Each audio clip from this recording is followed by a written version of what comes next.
Welcome to your daily devotional with me, PMV.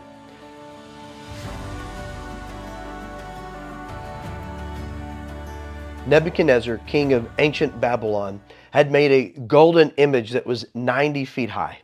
He had musicians that would play at certain times of the day, and it was proclaimed throughout the kingdom that when the musicians played, that everyone was to stop and bow down and worship the golden image that Nebuchadnezzar made.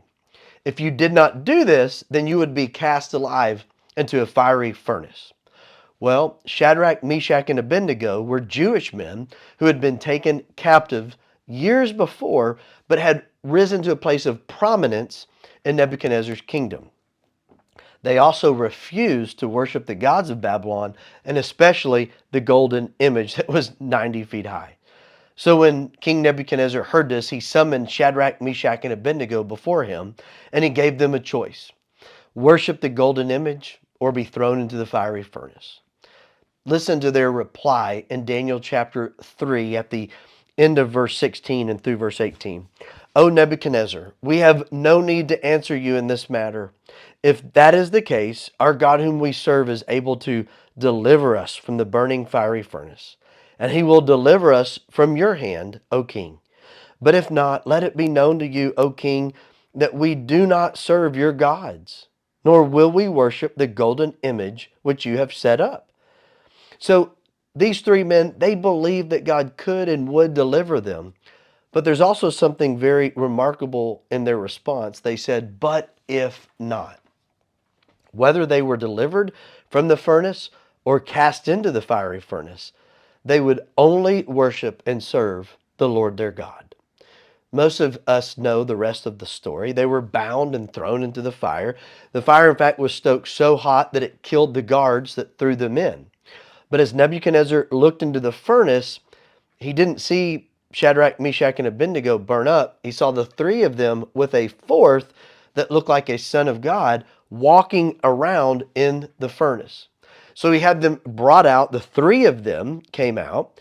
The ropes that had bound them were burnt off, yet not a hair on their heads was singed, and they didn't even smell like smoke. When Nebuchadnezzar saw this, listen to part of his response in Daniel chapter 3, verse 28. He spoke, saying, Blessed be the God of Shadrach, Meshach, and Abednego, who sent his angel and delivered his servants who trusted in him. And they have frustrated the king's word and yielded their bodies, that they should not serve nor worship any god except their own God.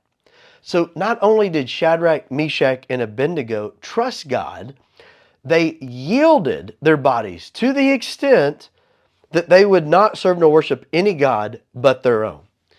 There is something very powerful about the child of God who resigns themselves to serve and worship the Lord God only, even if it costs their lives.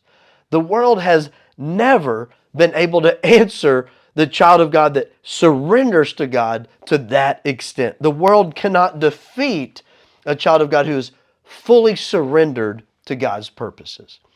The problem is that many of us think that that type of commitment to God is reserved for some class of super saints.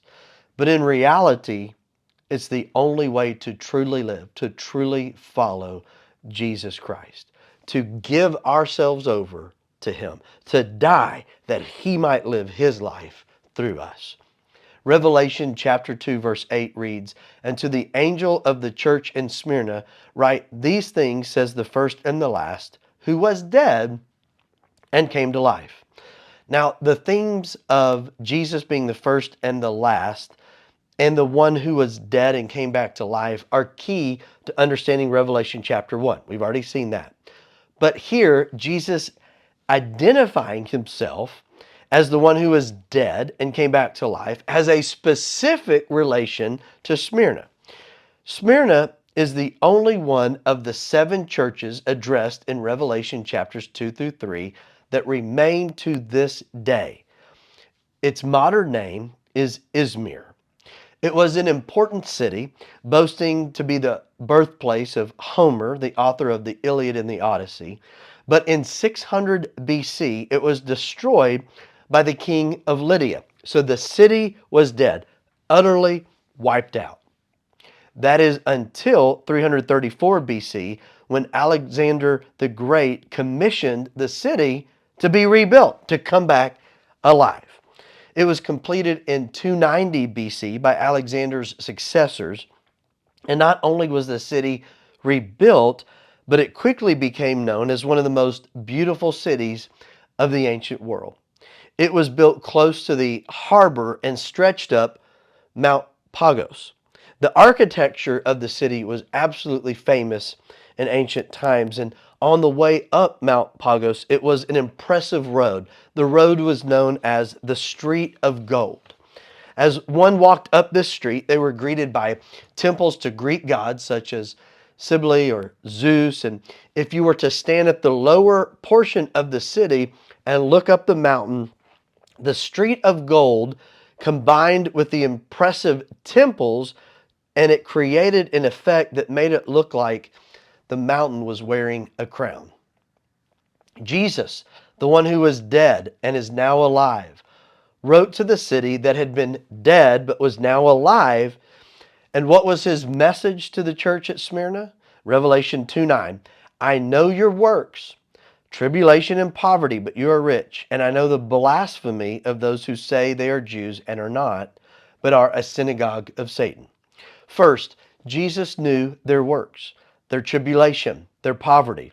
The church at Smyrna was working hard for Jesus, but they were persecuted, even to the point of abject poverty.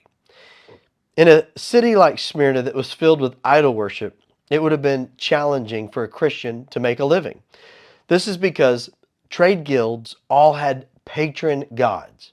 So if you did not worship their gods, you were an outcast, you were blacklisted. You couldn't work, you couldn't earn money. Add to that the pressure from Jewish people that they put on the Christians, the Christian population in Smyrna. The Jewish religion was an approved religion of Rome. The Jews were not required to participate in Roman pagan festivals and the idol worship. So Rome first understood Christianity as a sect of Judaism. So initially, Christians were left alone by Rome. But when Christians were preaching King Jesus, and this Jesus who was king who would return and establish his kingdom, word got out and Rome did not like it. So to protect themselves from Rome, the Jews did all they could to distance themselves from the Christians, even to the extent of themselves severely persecuting the Christians. We see a glimpse of this in Paul before he became the Apostle Paul. He was referred to as Saul, and he was a Jew, and he persecuted the early church because he thought they were a sect, a sect that just needed to be stamped out, needed to be done away with. They were a false teaching of Judaism. He was on a mission to destroy the church, and then he was met by Jesus and changed. So the church at Smyrna, they served Jesus, and their reward was persecution and poverty. But that wasn't all. In Revelation 2:9, Jesus also told them, but you are rich. What did he mean by that? Well, if you remember, Jesus addressed this issue in the Sermon on the Mount.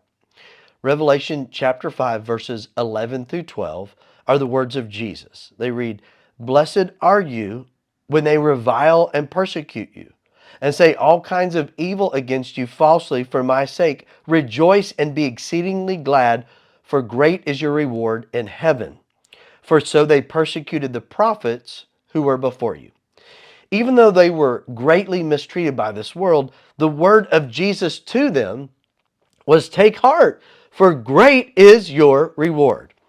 Also, they were not the first to suffer in this way. They stood in a long line of those who served God and who were hated by the world. They shared in the sufferings of Jesus, and in him they were rich. In fact, the church at Smyrna and the church at Philadelphia were the only two of the 7 churches Jesus did not rebuke. Jesus was pleased with them, even if the world hated them. That message remains true for us today. Obedience to Jesus is greater than anything in this world. In fact, as you give yourself over to Jesus, you may be misunderstood and even persecuted by the world. But going back to Shadrach, Meshach, and Abednego, who has your heart? Who are you really yielded to? Are you really given over completely to Jesus Christ? Will you trust God with your life? He's faithful. He's worthy. He loves you. Great is your reward in Him. Thank you for joining me today. For more information, go to pmvministries.org. And as always, I hope you have a great day.